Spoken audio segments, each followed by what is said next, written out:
What up? We are back. Oh, he's in the lobby. Yeah, let's add Mike in here. 149. Mike, what's We up? have Mike going on, guys? Miller, not Mike Miller from Miami, but he's got the same type vibe with the white caddy bib. Yeah, there we go. Yeah, I'm not chasing Listen. LeBron around, chasing rings, all that stuff. Yeah. Hey, right from the start, you can chase rings. You don't. It's not just a pro sport thing. Listen, best facial hair we've had on the show yet, right here. There we go. This I appreciate that. I'm getting Riley Green vibes with the mustache. Okay. All right. I'll take that. I'll take it. Everybody, this is Mike the Caddy, Mike Miller, like Zach said. But if you look him up on IG, Mike the Caddy.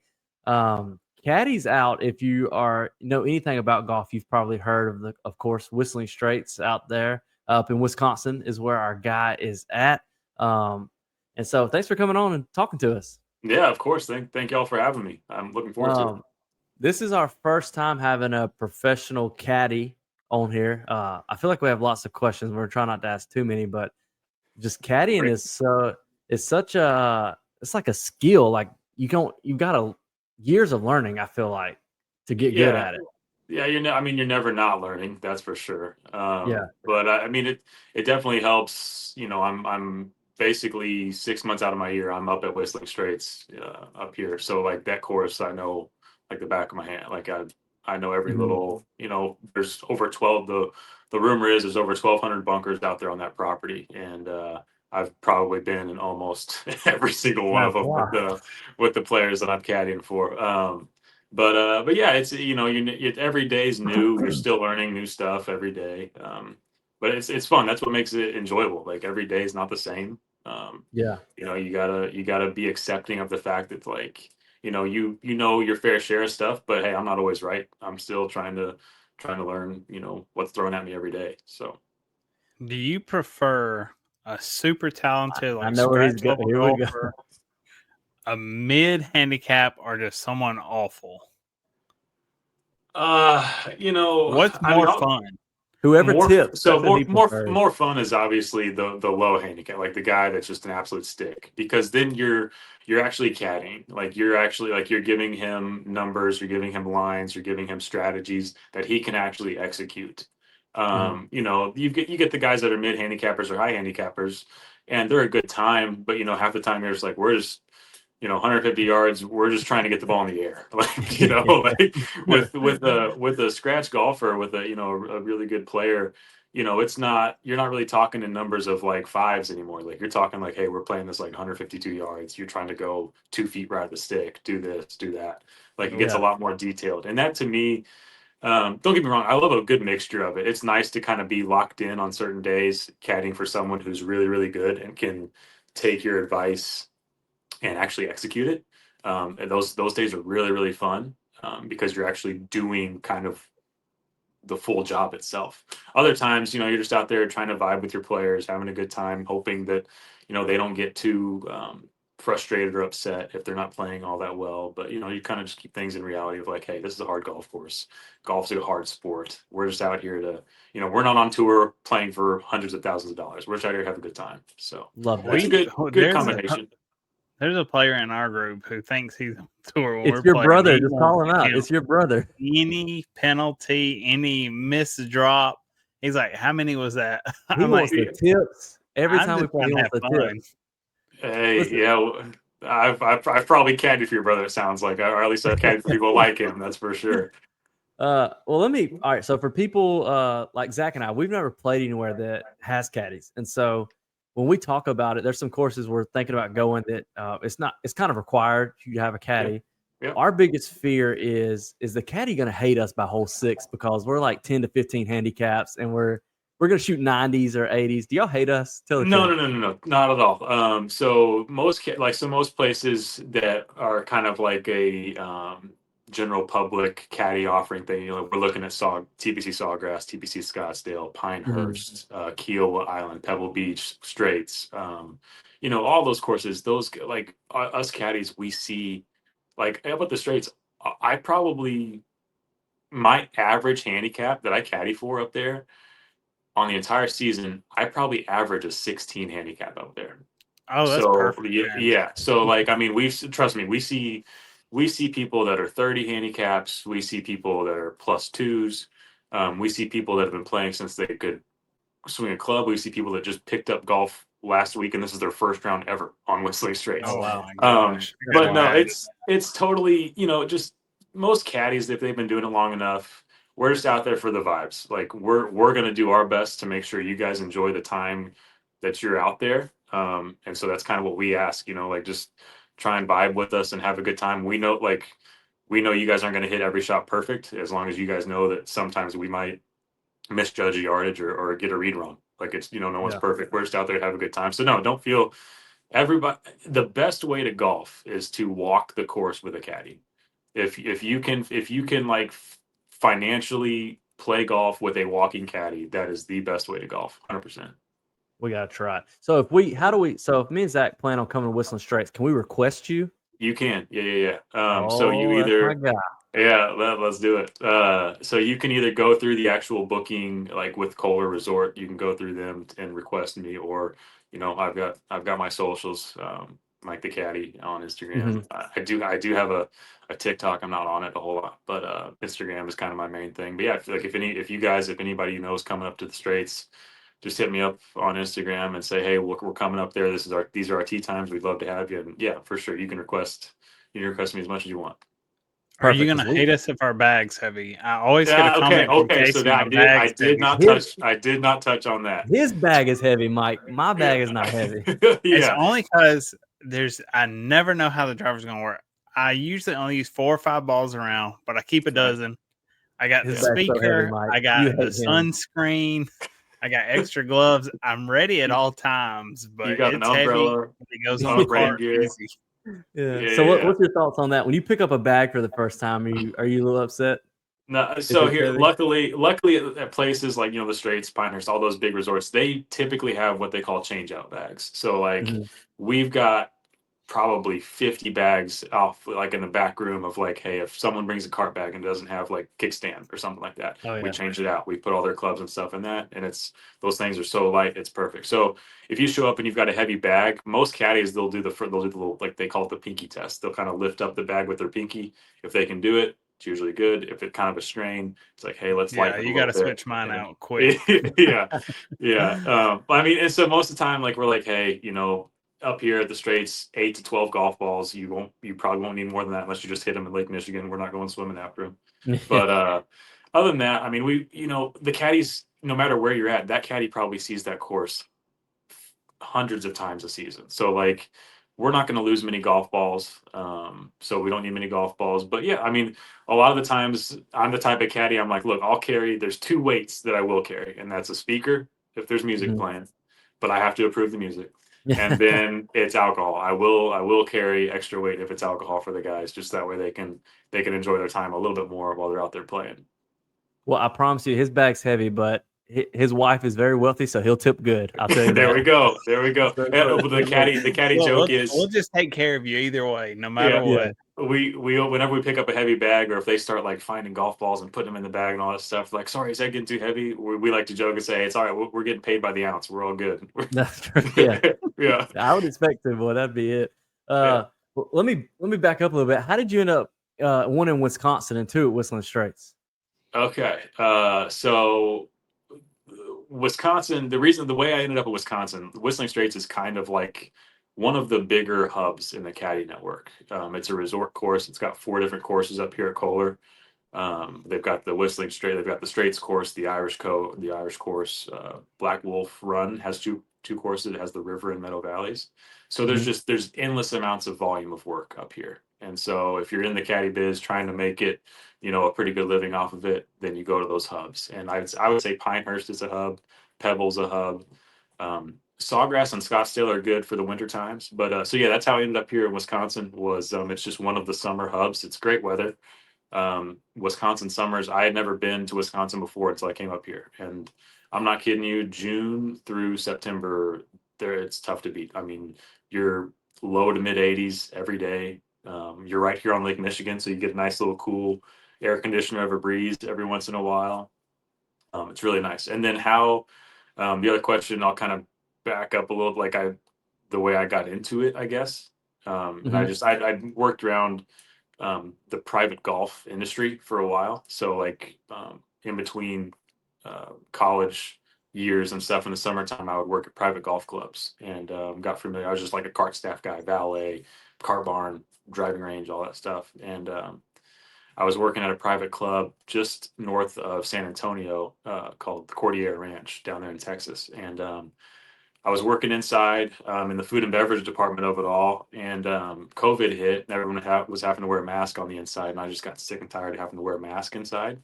And so I was like, I want to do something that's outside where I don't have to wear a mask. And came across a brand new private golf club that was being developed called Driftwood. It was just outside of Austin, Texas. And I was the first caddy hired on there and kind of just took off with it. Like it was a really good thing. It was really fun. I was good at it. And then that kind of went from, okay, I was at Driftwood solely 100% of the time. But then they were like, hey, you could go out to, we've got a property out in Washington, D.C. called Congressional. Like you could go out there for a season and come back here in the wintertime whenever it's not as hot. So I kind of took my first little travel portion of it was out there to DC, caddying at Congressional, and loved that. And so whenever I came back in the wintertime, I was like, I want to travel again with it. That was fun. And so I was like, where's a good spot for me to go next? And like, oh, you got to go to Whistling. That place is, always a lot of work, good weather, cool course.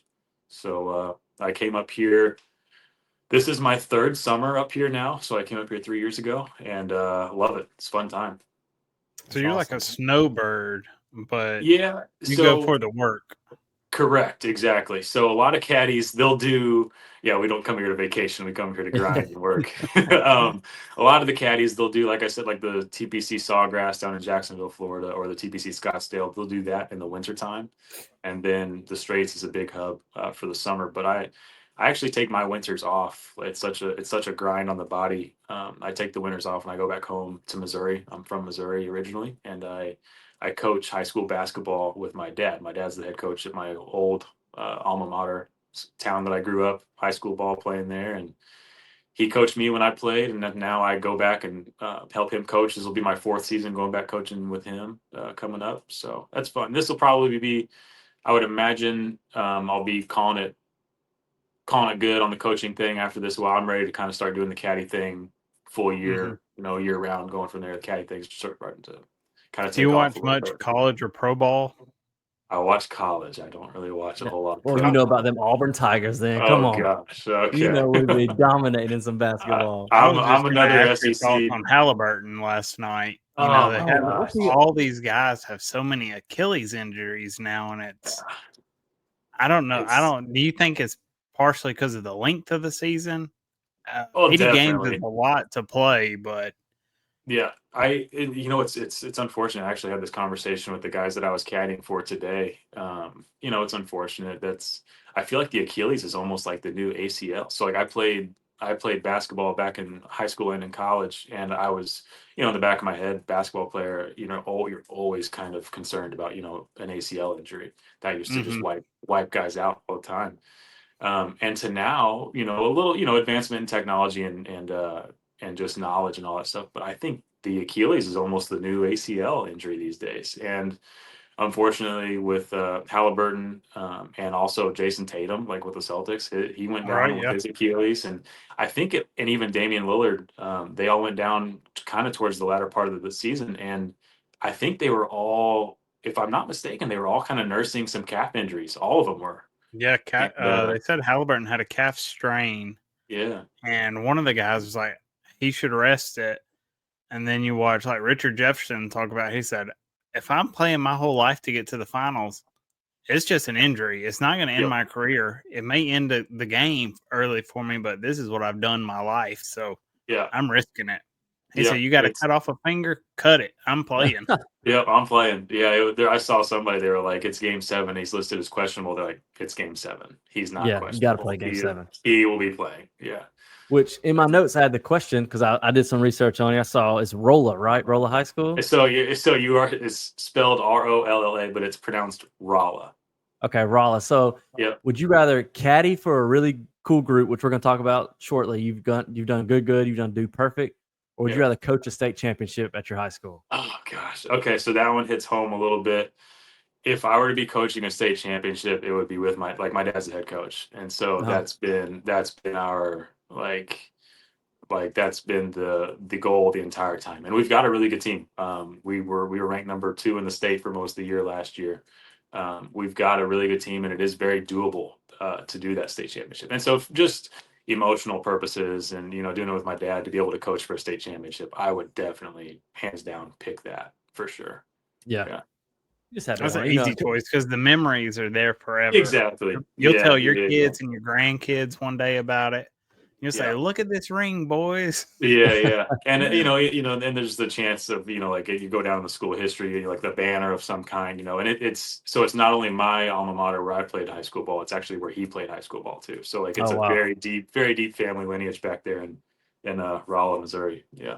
That's eventually cool. They got to build a new either rec center, a new basketball arena. Name it after the Coach Miller court. Coach Miller court is already. I've been pushing that hard for him. He's been doing this now for 18 years, and he's built a heck of a program. Winningest coach in the school's history. Oh, come on, Rollo. We got to get I'm pushing hard. I'm pushing hard for Coach Miller court. You get that ring, you get a statue. That's the we get the ring. It's a statue. Put a statue out front. Put the ring on this finger. Just give them when they don't want to name it Coach Miller court. So let's go. I want to hear kind of, I guess, 2 things. One, what did you think when you found out the day like you'd be caddying for Dude Perfect? Like, I love some Dude Perfect, so that's pretty cool. Yeah. Really cool guys. I've been lucky enough to where it's all kind of came full circle too. So Garrett, the purple hoser, as he's known on Dude Perfect. Yep. I got to know his brother pretty well too recently, and so his brother and I connected through caddying. Actually, I caddied for his brother, and I got to actually take a tour of the new DPHQ3. Like it was probably 2 months ago. I got to have like my own little private tour. I got to see all the guys in their offices. Really, really cool. And all I can say is they're like.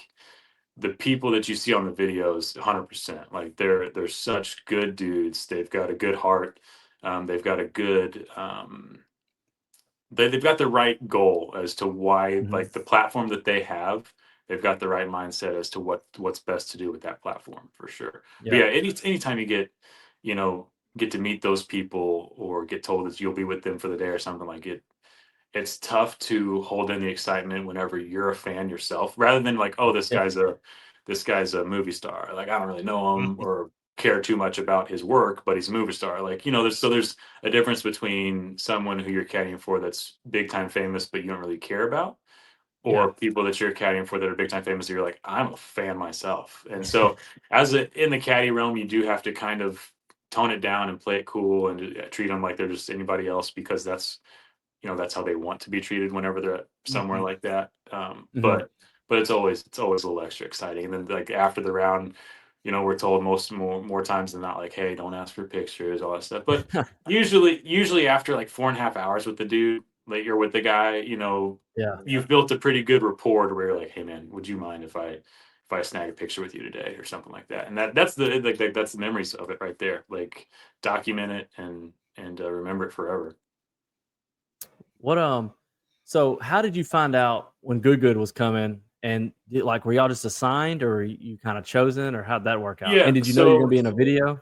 Yeah. So at Whistling, there's 200 caddies at the Straits property. So there's a lot of us. And I've been doing it a little while now, and I've kind of earned a little bit of our management team's respect and trust, I guess, to where they're notified in advance of when we're getting, kind of those big names, those VIP type of loops. They're notified in advance, and so whenever they'll kind of do some, because when you're doing a loop for like Good or something like that, there's a very good chance you're going to be on some type of video, that video is going to be seen by hundreds of thousands, if not millions of people.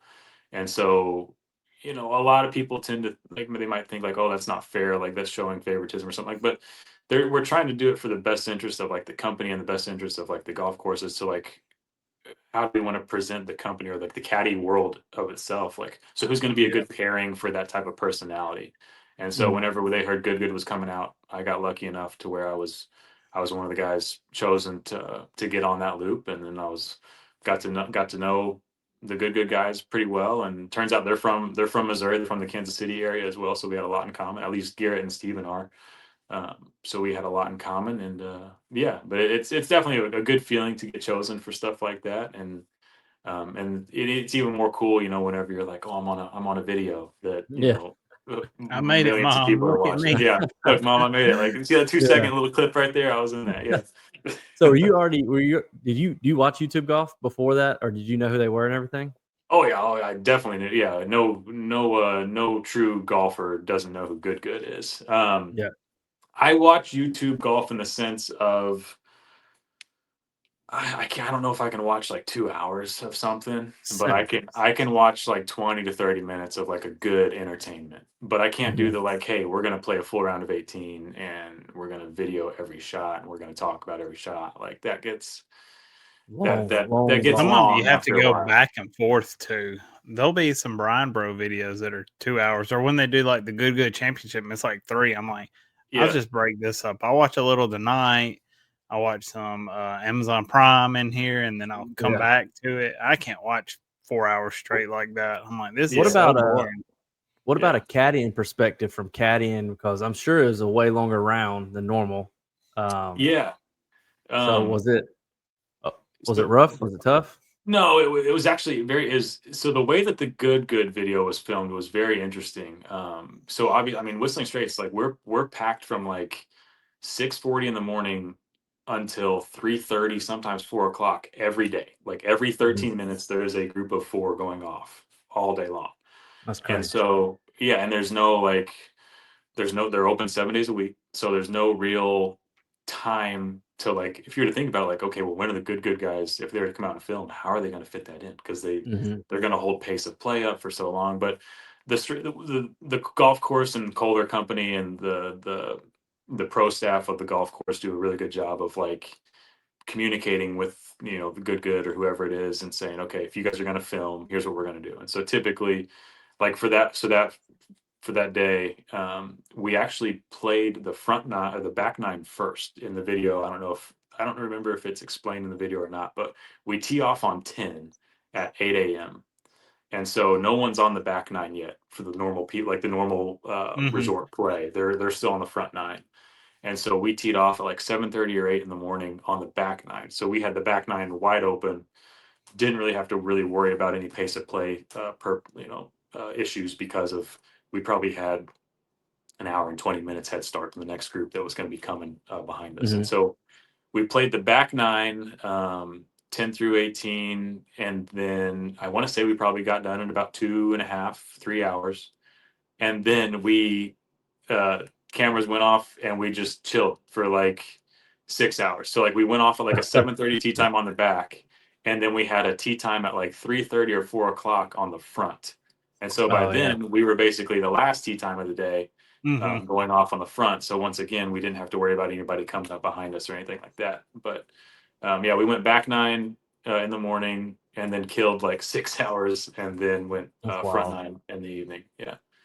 Every time I've seen any of their stuff produced, like you'll see a side angle and there's like 6 carts, 2 drones. It's the same as like foreplay.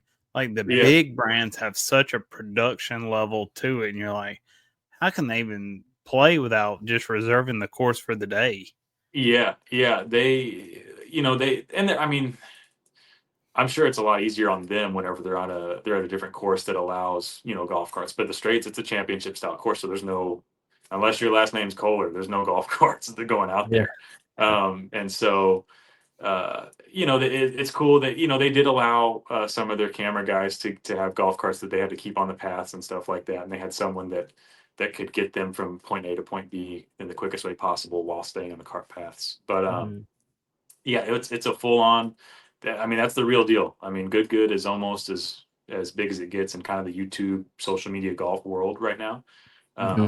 And it's a full-on production. They've got drones going. They've got 4, 5, 6 camera guys going. They've kind of got a guy that's just kind of making things flow in certain groups. So they know what's going on. They've got it down to a science for sure. How many with those many tee times packed in? How many rounds a day are you usually doing? So I work. We can kind of make our own schedule up here, luckily. But my go-to is I'll work 5 days out of the week, and I will do 36 holes, 3 of those 5. So I'll go twice, 3 of my 5 days.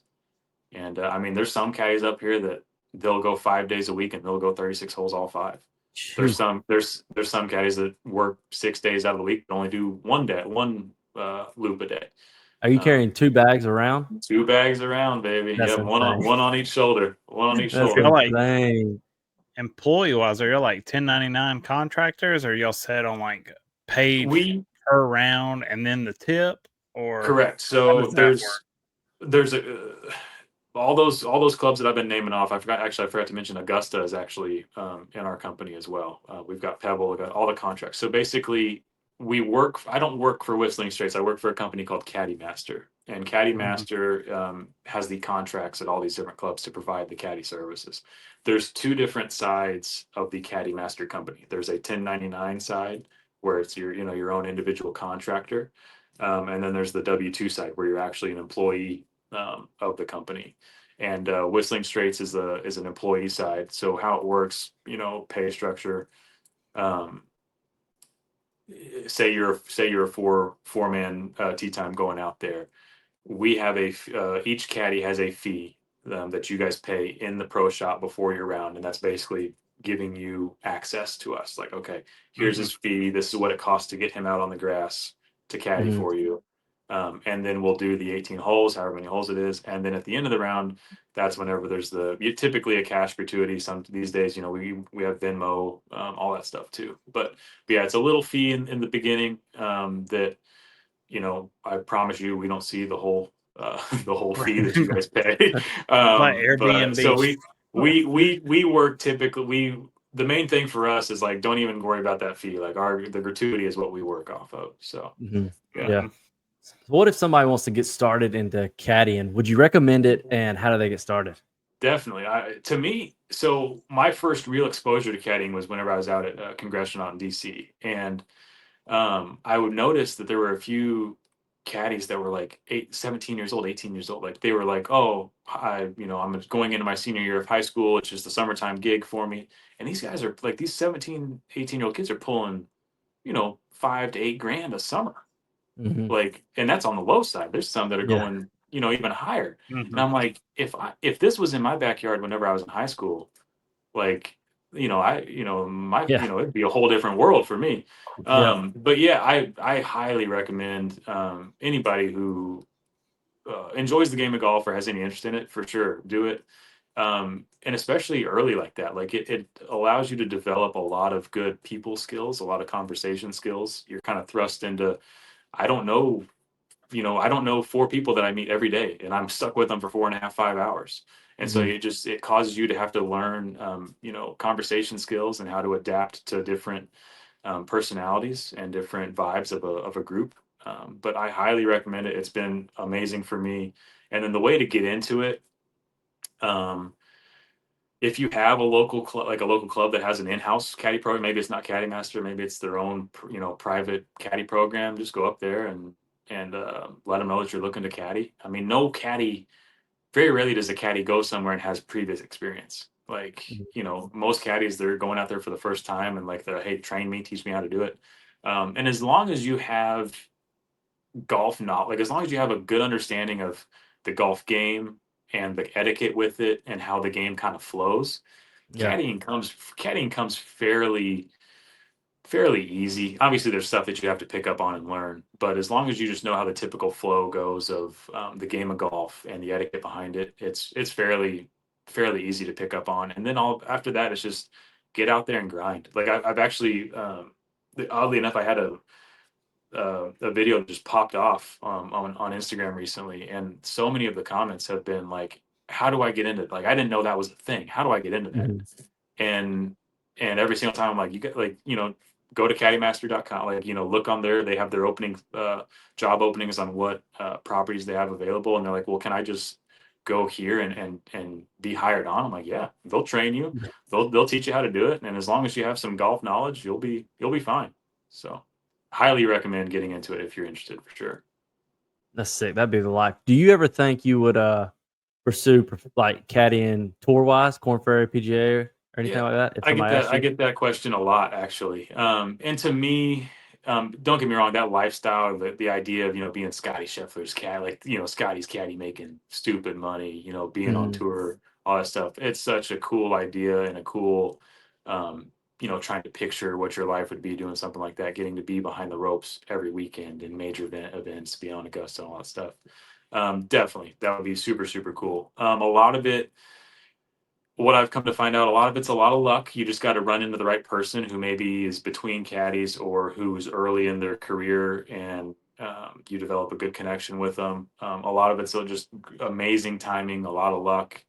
But that's actually one of the things that, being in the caddy world for a while now, it's almost like, man, it'd be cool to try and develop like in the baseball world, like the minor leagues of caddying. Like it'd be cool to kind of develop like, hey, I've been caddying for this long. If anybody on tour, like Max Homa just had a caddy swap this season, and it'd be cool. We think his is more than just caddy problems, though. Between Yeah, caddies and clubs, his is between the ears to me. Well, you're talking to a caddy here, so it's never the caddy's fault. It's never right. Yeah. All right. But yeah, it would be cool to do that one day. Get on a Korn Ferry assignment, or get some guy on the tour for a year or 2 or 3 and see how that goes. But there's a lot of what ifs in that. Like if your guy doesn't make the cut, you might be out of money that week, or you're just relying on mortgage on payment real exactly. And so I really like the stability of kind of doing the resort or private clubs that I do, because I know that every day I've got work, and I know kind of how much roughly to plan on every day, every week, every month, rather than being performance based on if my guy makes the cut or not. And so pros and cons to both, but yeah, I'd be lying if I didn't say like, oh, that'd be sick to not do one day. Yeah, that would be cool. I just got a few more questions for you, and then we'll let you go for your time. Do you enjoy playing more or caddying more? Playing more. Oh, really? Yeah, playing more. Because caddying is like a tease. Like you're out there, so like I'll do 8 loops a week, and every loop I'm like, man, I could play this way better. Or you're around it better. Yeah, you're around it so much, or you see like a guy hits a great shot and he's got a makeable birdie putt and he misses it. You're like, oh, I would have made that. So like every day you're around it, and it just makes you want to play more. A lot of the caddies up here, like we've got, like I said, 200 caddies. We've got a weekly skins game. I'm off on Tuesdays typically, and there's probably anywhere from 12 to 24 caddies every Tuesday, where we find a club or a golf course in the state of Wisconsin, and we go and book out like 3 or 4 tee times at a time, and we just go play, and we have a lot of fun together. And so caddying definitely makes you want to play more. But there's caddies that they're not diehard golfers. They're just good caddies. And so maybe it's definitely a personal opinion on I prefer playing more, but caddying is the reason why I prefer playing more, because I'm around it all the time, and it makes me kind of envision like, oh, I could do this with my game and make that better. But Are you married yet, Mike? Do you carry a handicap? I do have a handicap. The handicap kind of fluctuates. It's right around mid-season. Like whenever I'm playing, because in the wintertime I'm home in Missouri, I'm coaching basketball, so I don't touch a club all winter. So if you catch me in April, my handicap's right around like a mid-10s. But right now I'm playing, 3, 4, sometimes 5 times a week. It's getting down to about a low 6, high 5. Okay. Yeah. And we've got caddies that are +3s. We've got caddies that are 33s. Like they're a wide spectrum of caddies, but yeah, there's some really, really good caddies out here too.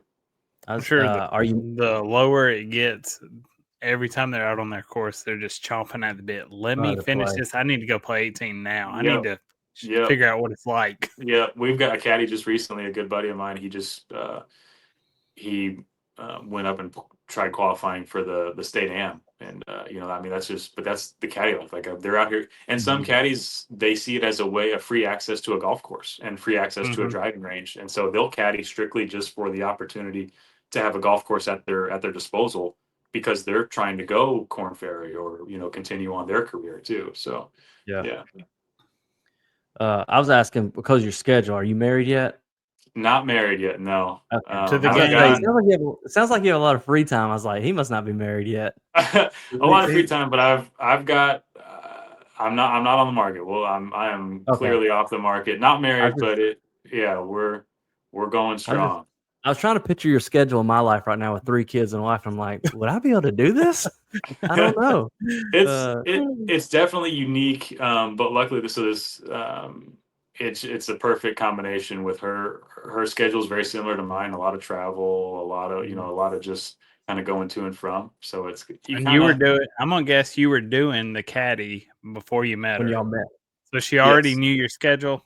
Yes, I was caddying. I wish I was golfing when I met my wife because now she knew it was part of your just schedule. a hobby I picked up instead of the life. Yeah. It's definitely tough to do with a typical like 8 to 5, 9 to 5 type of person because like I'm in Wisconsin 6 months out of the year. I'm in Missouri 5 months out. I'm in Dallas for maybe 5 weeks. I'm in Chattanooga for maybe 3 weeks. Like there's a lot of travel with it, but you just find that right person. Are you caddying in Chattanooga?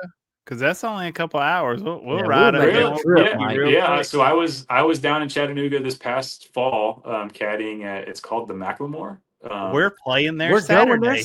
All right, are you playing the Keep or are you playing the Cloud, like the resort one? So we're playing the championship course this Saturday, and then October we got the Keep booked. Ooh, are you going to be there this fall in October? I might. That was an option for me to go back down there. I was down there in October last year. Real quick to walk with you. I will set aside 3 Benjamins right now to tip you if you can show up in October. Just for my side. All right. We'll get that on the books. We'll get it on the books. Yeah, the Keep is we got a good tip. We got dinner covered. Yeah, we'll take you to dinner and everything. At Casey's golf swing. Oh man, we need you in October, Mike. We need you in October. Yeah, the Keep's a sick course. You guys, I will do my best to get there, and like we'll talk after this, and we'll get it squared away. But yeah, the Keep is a sick course, definitely. Yeah, really really cool. And that was my first time going down there. Yeah, and I'd never been down to that area, the country before. That was the first time. I'd been to Nashville before, but I'd never been to Chattanooga, and because Nashville, you don't really see the mountains, but once you get down there to Chattanooga, you kind of see those mountains and everything, and it's so beautiful, especially that time of the year, October, fall, whenever all the trees are turning colors. Like, oh man, it's beautiful. That's when I need a caddy because I'm gonna be losing my golf ball like crazy with the lead. Yeah, I need Mike looking. That walk is every bit as hard as the straights. I mean, you're on a mountain up there. So, I mean, that walk is tough. They might have golf carts by now, though. I was up there for that, like, literally their first, 4 weeks of being open. Like, they just opened. They do have carts now, but if we got an opportunity for a caddy, you just let us know. The best thing I think about it being on the mountain is if you're having a bad enough round, you just jump. You ain't going to have another round. Jump. It's a sketchy jump. Don't do it. It is. Dude, we were played last September. Went to Utah and played San Hollow resort out there, and we were on like that famous hole on the mountain. And Zach wasn't playing good. He said, "Just tell my wife I love her. I'm done."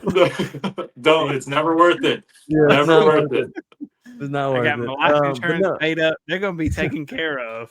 Yeah, good. All right. We'll get that squared away. If you're around in October, that'd be sick to be able to link up and play. That'd be cool. Yeah.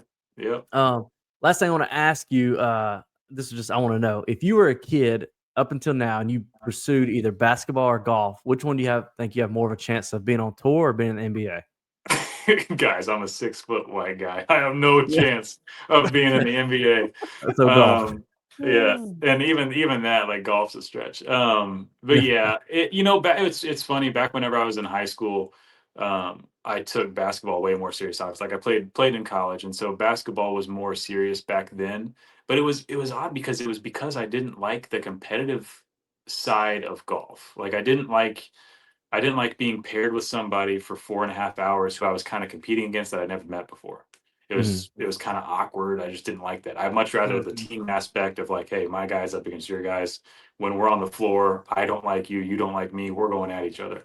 Whereas in golf, you're competing, so you kind of have that like, I'm gonna try and beat you as hard as I can, but also like, dude, we're with each other for 4.5 hours. Like, let's not make this awkward. We gotta like, talk. So yeah. So I just didn't like the competitive side of golf back then. But now as I'm older, like you can compete in golf and still have a good time with it. And so if I had to answer that now, I would probably try to do something professionally golf wise over NBA. But yeah. Neither. Just so we're clear, there's no way I think I could go on tour or in the NBA. I mean, if we can find a court in October when we're up there too, I'm down for a little pickup. I've seen you do your 1v1s with your. Let's go. Yeah, Coach Mike still. So I'm Mike the caddy in the spring, summer, fall, but in the winter, Coach Mike can ball out still. Yeah. Look, do you rock the Mike Miller Heat jersey? I actually met him when he was playing for Minnesota. I took a trip up there with a high school group, and lo and behold, we literally went for one game, and it was in Minnesota, and it was literally Mike Miller night at the arena. So it was signs all over Mike Miller night. I took that opportunity to buy a jersey T-shirt. Like, it was a T-shirt, but it was like his jersey number and all that stuff. Yeah. And because it was his night, he came down on the floor after the game was over, and the big group that I was with, we had access to go down on the court afterwards and play knockout and Terminator and all that stuff. And so after the game, he came out, and I was like, oh, now's my chance. I'm going to go up there and meet this guy and all that stuff. So I got to go up there, shake his hand, told him my name was Mike Miller also. He was, the thing he said to me was like, really, when's your birthday? And I told him my birthday, and we didn't have the same birthday. So, but I got a signed Mike Miller shirt out of it. And crazy little story with that. I'm a big LeBron fan, so I followed all the teams he's been with. Mike Miller was one of my favorite. I'm like, a white guy that could shoot from the corner? Lights out. He only needed one shoe. He only needed one shoe to shoot lights out, by the way. One shoe and then the back brace on the sideline when you sit on the bench. Yep. A hero. Well, dang, we appreciate you coming on and talking to us and taking time to speak with us. I appreciate it, guys. It's been fun. I'll do it again if y'all want me to ever again. It's been a fun time for sure. Yeah. What we'll need is a round recap after you caddy for us at Macklemore. Yeah, that'll be good. Yeah. So hopefully we can link up then. We'll follow up with you closer to time and see what your schedule's looking like, what you're doing. Yeah, that sounds good to me. Yeah. Awesome. Appreciate you, Mike. Yeah, thank y'all very much. It's been fun. Y'all have a good rest of your night, all right? You too. See ya. All right, see ya. Bro, how wild would it be if we had Mike caddying? I know. That's so funny. He's at Chattanooga. He's like, this new course, Macklemore, we're going there Saturday. I told the guys at work today, I said, I got softball tomorrow night. I said, I think Wednesday, Thursday, I got to go to the range. I got to dial in. You're figured out before this weekend? Yeah. Dude, that helps me feel better, though, Mike, if you're still listening, that I know you're not making fun of people like us when you have to. Because my biggest fear is having a caddy. But no, Mike said they're not. Because if I go somewhere and they're like, you have to have a caddy, I'm like, great, here we go. They're going to hate me for 4 hours. But no, Mike said they don't. As long as you tip them good, they don't care. That's the plan. You said 3 Benjamins? We need to talk to Katie about this budget. I'll be setting them aside. If it means getting Mike Miller on my bag. Oh, I know. That'd be so nice. That'd be so sick. I'd empty a lot of this stuff out before. I'm about to do a pinky test. Actually, everybody watching, here we go, Mike. This is for you. Where do you think they pick it up for the pinky? Like right at the handle? Yeah. Oh, no, he ain't liking my bag. Yeah, he hates you. Mike's a little bigger than that. He's 6 feet, bigger arms. I'm sure it's one of them things they get good and strong for the season. Do some weightlifting in the mornings before the round. That's probably easy bag for Mike, not for me. I don't want to break my pinky testing mine. That's true. Yours, I gotta lift mine up. It just bends backwards. You get your new Butt Club putter cover today? Mine got delivered today. Did it? Mine says Wednesday. Oh, mine got delivered today. It's over there behind that sign, but which I do need to. I don't want to turn the camera around. It'll take too much. But I got this nice display for my putter covers, and I got another.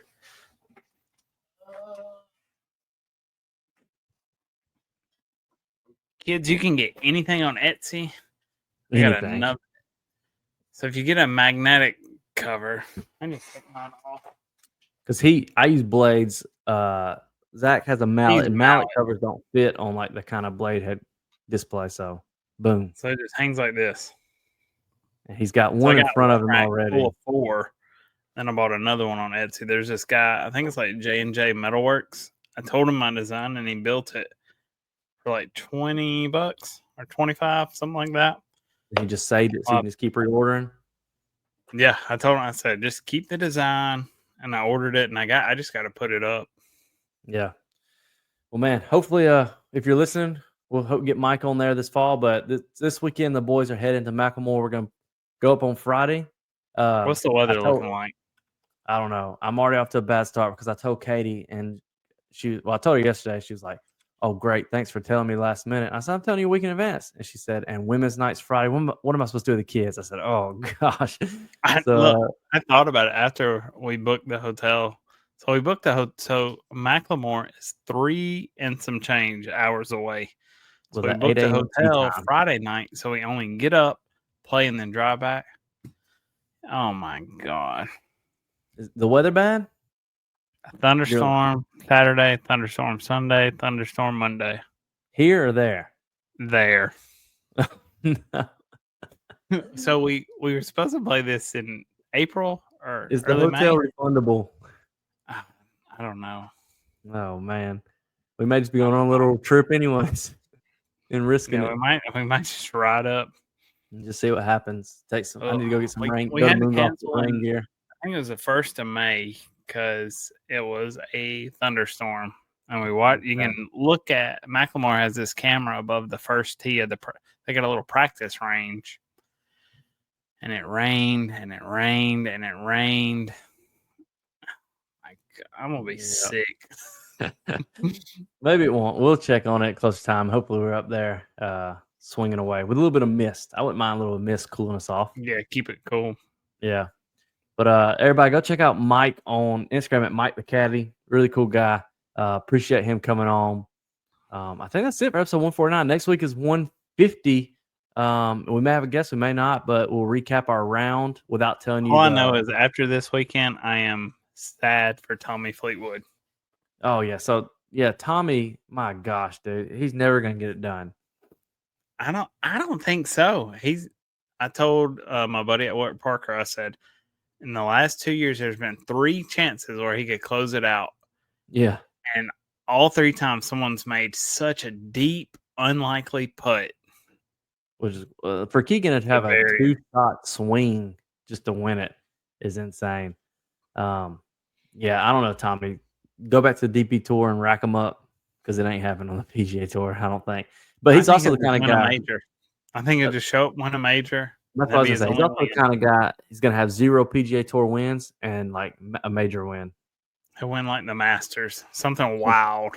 Yeah, which I wouldn't be mad about if I was him. I'd be excited. Major winner. Obviously, he makes enough to keep doing it. Oh, yeah. He's good to go on that part. A lot of it.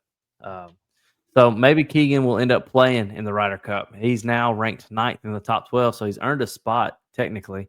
And he'll be the first. Tiger be captain. Yeah, if he remains captain and plays, he'll be the first player captain since Arnold Palmer. I think they said in not 50, maybe 57. I don't know. Or he was a player captain. So why not Keegan? Keegan's winning. I wouldn't mind him being on the Ryder Cup. He's played good all season. Yeah. So give me him before you give me Patrick Cantley. Let Keegan run it. Yeah. Or P. Reed. Cut them both. Oh, gosh. Don't get me started on P. Reed, Captain America. But that's our thoughts on that. We had a late podcast tonight. It's late Alabama Eastern. It is 9:35 right now. Yep. And so because he works all day. He's caddying, so literally all day, which is insane. He's probably going straight to bed after this. Yeah, that's 149. Next week's 150, and maybe we'll recap some stuff in the history of BSG for 150 to look back on 150 episodes of doing this, which is insane that we've done this many episodes. I know. To think I didn't want to be a part of it. Yeah, I missed the first episode, and then been here about going up. 147 out of the 150. I've had to miss that's a good start. That's a good start, though. I mean, a good count to be that many. I think I've been in more than you have, though. A podcast? There was a couple weeks where me and Brady would have to sit up at your shop without you. Oh, I don't know, man. We'd have to go back and check some stats on that. You have to go count them. I think I'm in the GPT to analyze how many episodes is Casey in versus Zach. Yeah, let us know. But that's it for this episode. We're going to Macklemore this weekend. Rain or shine, baby. We're taking a boys trip no matter what. It's already in the budget. Let's just go. It's already in the budget. We'll just load up Topanga either way. We'll book her for Friday, no matter what. If anything, we'll get a dinner and turn around and come back, get breakfast, turn around and come back. Enjoy the mountains. Take Miles up there and hang out. But thanks for watching. Make sure you like and subscribe. Go check out our video we just put out last week of us playing the backyard at the par 3 course for Robert Trent Jones. And we'll see y'all for 150. Peace.